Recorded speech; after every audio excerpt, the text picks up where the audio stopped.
Okay,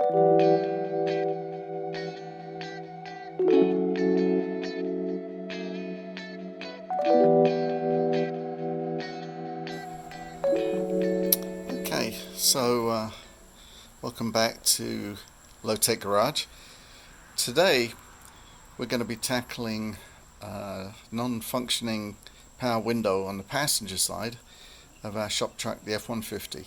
It's a 94 standard cab, and the windows failed a while ago now. This is passenger side, we've let it be for a while.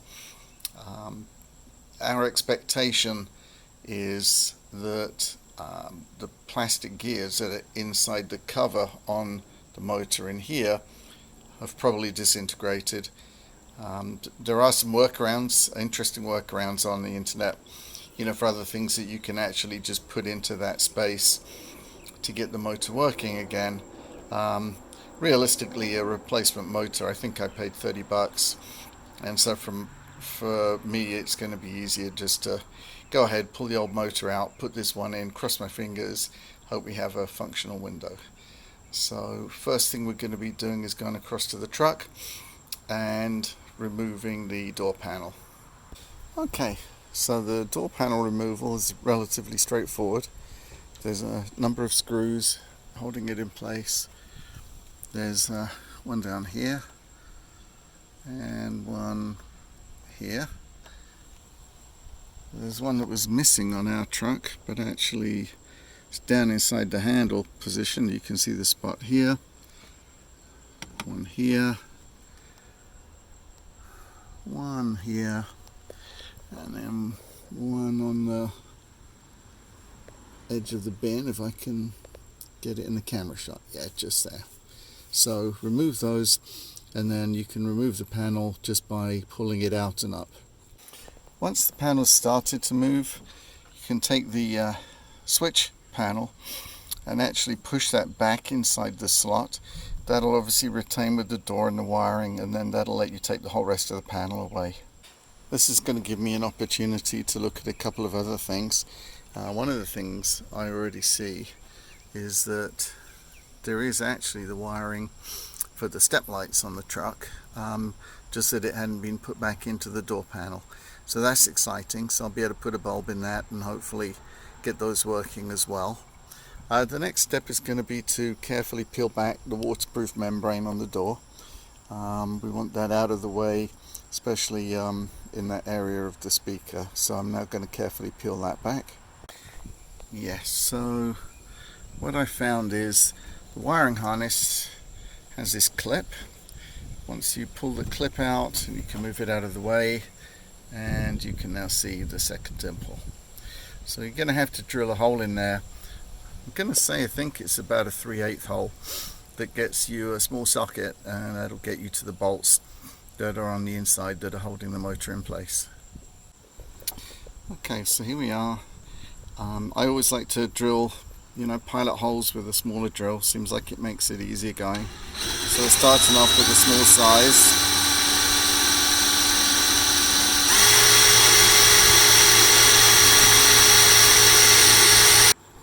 Okay, and now we're going to move up to a little bit more of a medium size drill bit. Let's see if we can get this in the shot.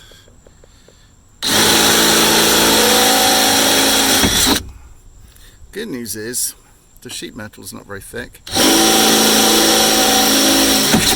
so the drilling is easy. Okay, now we're going to hit it with a 3/8, which I'm hoping is going to be big enough for us to get the bolt out with.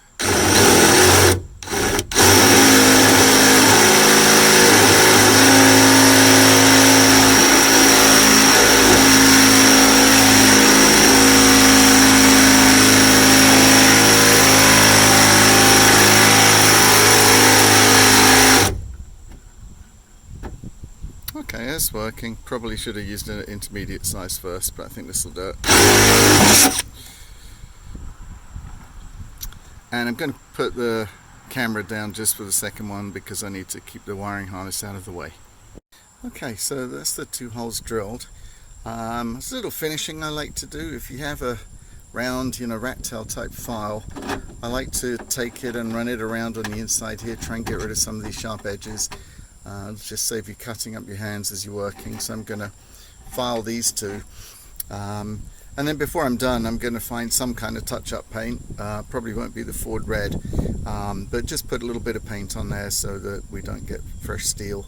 Obviously, on the inside of the door you can't get a damp environment because of water making its way past the seal, especially on an old truck like this. So that'll just slow up any rust that might come because of the fresh metal where we drilled these holes out. I ended up with a hole that was just a little shy of the 1/2 inch, but it was a perfect size for this 5/8 socket, 5/16 socket that I'm using to undo them.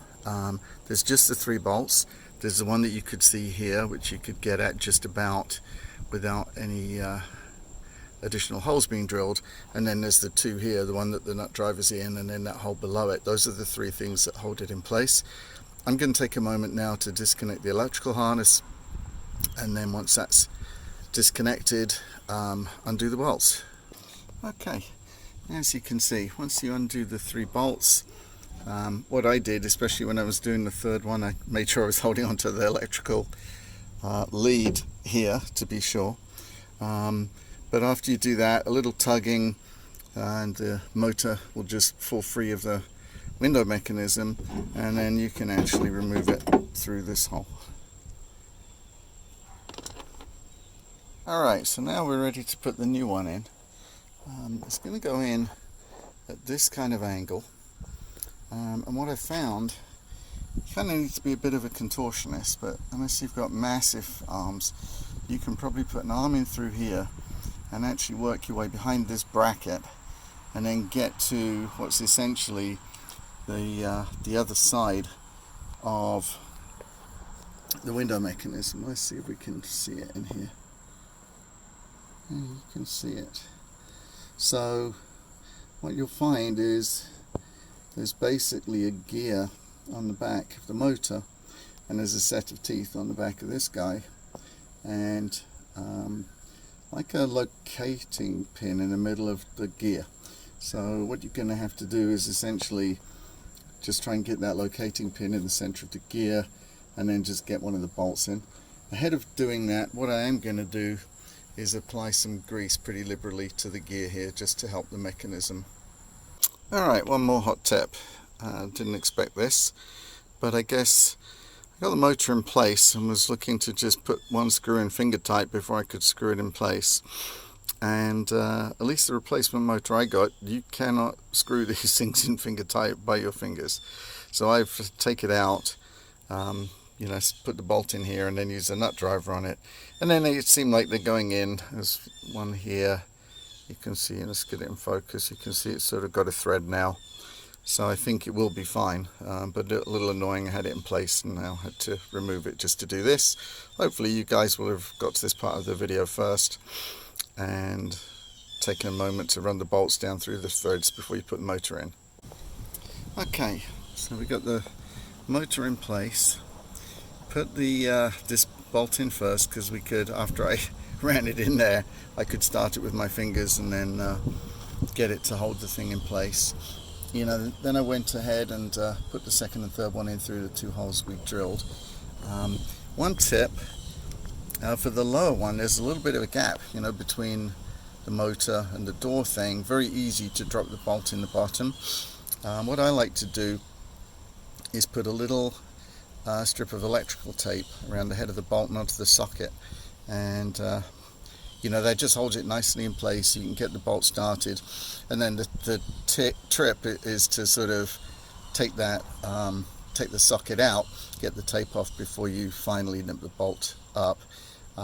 But again, it stops you dropping the bolt in the bottom of the door, so that works well. The other thing to know is when you put this motor in, it's highly likely the gear is not perfectly aligned to where the window mechanism is. So what I found is that if you do these bolts up just a little bit loose, so they're holding the motor in place but they're not all the way done up, then go ahead, connect the harness in here, put your ignition on, and then if you use the window up and down switch, it'll do two things. It'll check your new motor's working, but actually what it does is it'll make the gear click into place. And once you've rolled the window down, rolled it up, you'll probably hear it just click, and then after that you should be good to nip the bolts up in the door. Okay, and now assembly is sort of the reverse. So having plugged the harness in, we're going to put this in. You'll note that this is a waterproof boot on this, so just make sure that that's pointing with the open end down, and then we're going to go and clip the harness back in place, put the waterproof panel back, and then go ahead and just put the door panel on. I always find it useful to take a quick look on the back of the door. It gives you an idea of where the clips are, so you can see, for example, that there's one down here that's going to just be a push in, there's one here, and then actually on this edge we got three, and it's an old truck, so I may have a couple missing, but anyways, that gives you an idea of when you're trying to put this thing in. Essentially, you've got to get it over the door handle, lined up on the door lock. You've got to push the switch panel back through the armrest, connect up the light for the step, which plugs back in here, and then after that you can push the panel, snap those pegs in, and then finally put the screws in. Alright, and then perfect timing. So we're here in Florida, thunderstorm is rumbling in, already had the first lightning, but we're done, and this was definitely a 2-for-1. I've now got a working step light, which is awesome. And as we come up here, we now have a window that goes down and goes up again. All in all, a successful repair. As always, thanks for watching Low Tech Garage.